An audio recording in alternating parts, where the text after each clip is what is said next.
Welcome again to Deep Dive on your channel, Book Echoes. We're diving deep into one of the most pressing paradoxes of modern life. Why, in an age of just unprecedented comfort, instant gratification, and maximal pleasure, are we feeling more anxious, addicted, and frankly, more miserable than ever before? That paradox is the core mission of today's deep dive. Our source material is the groundbreaking 2021 book, Dopamine Nation, Finding Balance in the Age of Indulgence. It's by a Stanford University psychiatrist, Lembke. And she confronts the reality that, our technology and our economy have created a world where indulgence is basically the primary mode of being. It feels that way. The book is so valuable because it doesn't just diagnose the problem.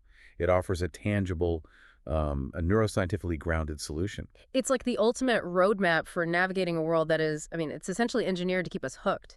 And Dr. Lembke's approach is so refreshing because it refuses to separate, serious addiction from everyday compulsions. The underlying mechanism, whether you're hooked on fentanyl or just, perpetually scrolling social media, is fundamentally the same. And that mechanism is what we need to master if we want to reclaim our capacity for, sustained joy. It requires understanding the brain's internal accounting system. Before we begin, don't forget to subscribe to the channel, press the like button, and activate the notification bell to receive all new content. Your support encourages us to continue. Okay, let's unpack this system, starting with the molecule that has become the currency of modern desire, dopamine. What role does it actually play in our lives? Well, dopamine is the universal currency for determining addictive potential. Put simply, the more dopamine a substance or a behavior releases in the brain's reward pathway, the higher its potential to hook us. It's the metric the brain uses. And this is where the book introduces a vital distinction, right? It really overturns what most people think. We assume dopamine equals pleasure. It's a total oversimplification. Dopamine is not fundamentally about the enjoyment of the reward, that's the liking. It's about the motivation to seek it. The wanting. The wanting. Dr. Lembke references these studies with dopamine-deficient mice. These mice, they just lack the drive to search for food. They'll starve to death if it's a few inches away. Wow. But, and this is the key, if the food is placed directly in their mouth, they chew, they swallow, they show signs of liking it. Their pleasure is intact. So it's the engine of pursuit. It's completely the engine of pursuit. That makes perfect sense. It's what drives us to click, to scroll, to take another hit, even when we know the enjoyment itself is like fleeting or just not even there anymore. And if we use that currency to measure our world, the data in the book is staggering. It shows what we're up against. Give us the numbers. Okay, so if we set a baseline for natural rewards, chocolate increases dopamine output by about 55%, sex by 100%, healthy. Right. Now, amphetamine, the active ingredient in Adderall and Street Speed, increases dopamine release by a shocking 1,000%. 1,000%. The brain treats that one synthetic hit as 10 times more urgent and important than a natural high. How can everyday life compete with that? Okay, here's where it gets really interesting for me. The pleasure-pain balance. The book establishes that pleasure and pain are processed in the same place in the brain. They operate like two sides of a physical balance that's always trying to stay level. That balance is central to the entire book. Whenever we experience intense pleasure, from chocolate or whatever, we push the balance heavily onto the pleasure side. Sure. But the body, the brain, they are hardwired to restore equilibrium. They don't want to stay tipped, so they immediately compensate. And Dr. Lembke describes this compensation as these powerful, unconscious mechanisms, the gremlins, that hop onto the pain side of the balance to restore level ground. So the immediate consequence of a big dopamine hit isn't sustained pleasure. It's a brief, sharp compensatory swing toward pain. Precisely. That need to chase the feeling is the gremlins at work. And that mechanism ensures the pleasure response is always shorter than the pain response that follows. And this is where it gets bad. This is where it gets very bad. If you keep hammering the pleasure side, say, using something potent multiple times a day, the gremlins don't just hop off. They set up permanent residence. They start camping out. I love that image. Exactly. And this leads to tolerance needing more and more just to feel normal, just to get back to zero. And here's the catastrophe. When the gremlins have permanently weighted the pain side, your whole set point shifts. So your ability to experience normal, natural joys, a sunset, a good conversation. It goes down. And your vulnerability to pain, stress, anxiety, it goes way, way up. This shift helps explain that huge paradox we started with. We have more comfort than any generation, yet we report being objectively less happy. The stats are a stark indictment of this age of indulgence. The World Happiness Report shows the U.S. was less happy in 2018 than in 2008. Less happy. And richer countries, which you'd think would have the highest quality of life, often report higher rates of clinical anxiety than poorer ones. Boy. We'd become fundamentally afraid of even minor discomfort. And the economic system, what David Courtwright called limbic capitalism, it seems designed to just pour fuel on this fire. It absolutely is. It's all about maximizing the addictive potential of things, using technology to increase both potency and access. The examples are everywhere. They're endless. Look at opioids. Fentanyl is 50 to 100 times more potent than morphine. Cannabis.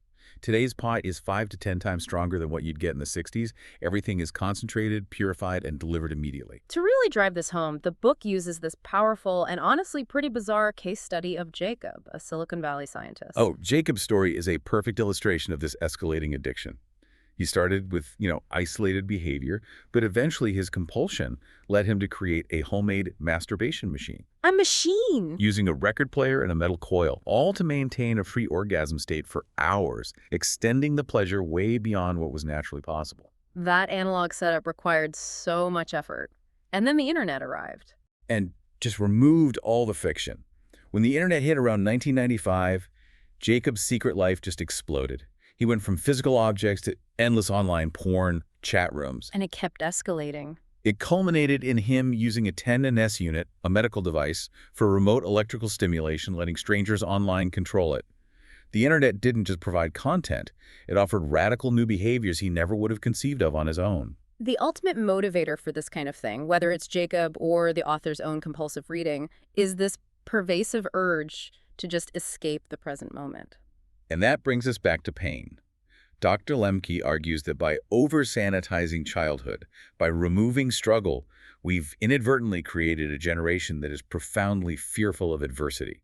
We mistake discomfort for catastrophe. You run from pain. But the moment we try to insulate ourselves, we just push the balance further into the pain side, guaranteeing future misery. And the author provides such a relatable example, confessing her own compulsion to chain read these formulaic erotic novels on her Kindle. Right, her Kindle addiction.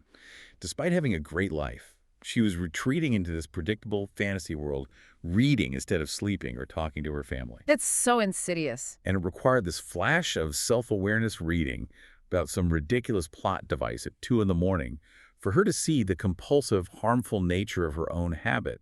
That realization was painful, but it was the key to change.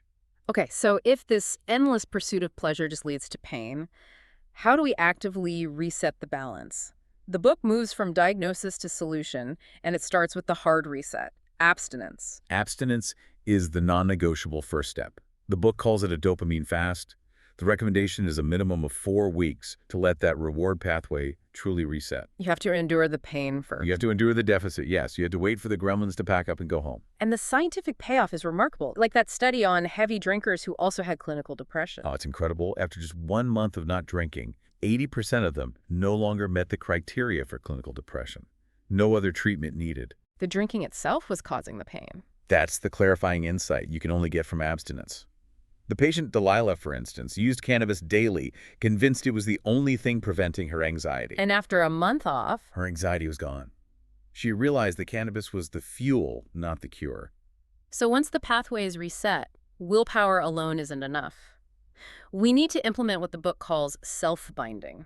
Yeah, self-binding is basically admitting that in moments of craving, your addict mind will always win. You have to create barriers. Physical barriers. Physical binding, exactly. Like the scholar Oscar, who locked his alcohol on a cabinet that only his wife could open. But the addict mind is resourceful. The pliers. The book has this vivid detail of him using long stem pliers to try and uncork a bottle through a tiny gap in the drawer. The barrier has to be truly insurmountable. Which leads to a more comprehensive strategy, categorical binding. Right. This is what Jacob did in his recovery. He realized he couldn't just avoid porn. He had to limit all sexually provocative content. TV shows, news articles, even avoiding looking at himself in the mirror. Wow, the entire category. The entire category of triggers. It removes the slippery slope. Okay, but perhaps the most counterintuitive path is the third strategy, pressing on the pain side. Hormesis, yes. This is voluntarily subjecting yourself to controlled amounts of discomfort or stress to trigger a beneficial response. It seems like the exact opposite of what the modern world tells us to do. It is, but it uses the brain's own mechanism against itself. When you voluntarily press hard on the pain side, intense exercise, fasting, or Michael's daily ice bath, the gremlins jump over to the pleasure side to restore balance. And the pleasure is different. It's delayed, it's massive, and it's enduring. Michael described the feeling after the ice bath as exactly like a drug, like ecstasy, and it lasted for hours. And that's not just subjective. The science backs it up. The Charles University study found that cold water immersion increased plasma dopamine by 250%. 250% from cold water. And that pleasure is sustainable because it's a natural, compensatory after response. It's what we see in the dog shock experiments, where repeated pain led to this massive, prolonged physiological response of, well, what scientists called a fit of joy. Endure the small, voluntary pain to unlock a longer, healthier pleasure. Exactly. And finally, the foundation for all of this, for any lasting change, has to be radical honesty. Why is telling the truth so critical to our neurobiology? Because lying promotes awareness avoidance. It isolates us. Radical honesty, while painful in the moment, is necessary to build a truthful autobiography and, critically, to promote genuine human connection. The chocolate bunny story she tells is so perfect for this. It is. She lies to her kids about eating their Easter chocolate. The confession was shaming, but the act of telling the truth modeled fallibility and strengthened the family's core value of honesty. It seems like that vulnerability must create a totally different kind of neurochemical reward. It does. Honesty creates what she calls an intimacy explosion, a rush of health-promoting chemicals, dopamine, oxytocin, that bind us to our community. This is the opposite of the scarcity mindset that lying promotes. And the opposite of scarcity is the plenty mindset. When we commit to radical honesty, we create reliability and trust. It makes us feel more confident about the world, more willing to endure present pain because we trust in a future reward. The very definition of delayed gratification. So the ultimate synthesis of this deep dive is that true balance isn't found by finding better ways to escape the world. No. It's found by turning toward it, by immersing ourselves fully in our lived experience, pain included. The patient Mohammed, who struggled with relapse, found grounding by forcing himself to just be still and photograph beetles. He found a strange, compelling world that required stillness and effort, but no drugs. So the lessons are clear. The relentless pursuit of pleasure leads to pain. Recovery begins with abstinence. Pressing on the pain side resets our balance to the side of pleasure. And radical honesty promotes awareness and enhances intimacy. It's a powerful realization. The secret to happiness isn't avoiding the dips. It's learning to engage with the world, warts and all, because the rewards on the other side of that engagement are what truly sustain us. We have to choose focus over oblivion. We will meet again in another episode with another book. Take care and see you next time.